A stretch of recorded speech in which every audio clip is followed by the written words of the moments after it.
Magandang araw mga kaibigan. Magkapet pandasal muna po tayo. Ito po si Father Nono.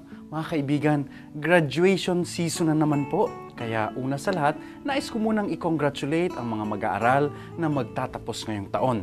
Congratulations for a job well done. At syempre, congratulations din para sa mga magulang nila na nagbuhos ng panahon, pawis at luha, naks naman, para mapatapos ang kanilang mga anak. Mga kaibigan, alam niyo po kapag graduation time, napapaisip ako tungkol sa mga pagtatapos na nangyayari sa buhay natin. May kasabihan, mahalaga raw ang mga pagsisimulang ginagawa natin. Subalit, kasing halaga rin kung paano natin winawakasan o tinatapos ang mga bagay-bagay. Halimbawa, isang proyekto o trabaho, isang relasyon. Minsan nga raw, mas mahalaga pa ang pagwawakas kaysa ang pagsisimula.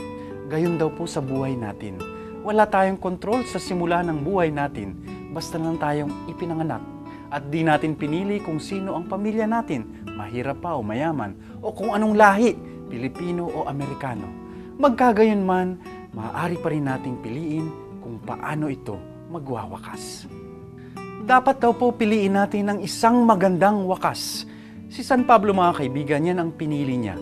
Nagsimula siya bilang isang makasalanang tao, taga-usig pa ni Jesus. Subalit, nagtapos bilang isa sa magigiting na santo ng ating simbahan.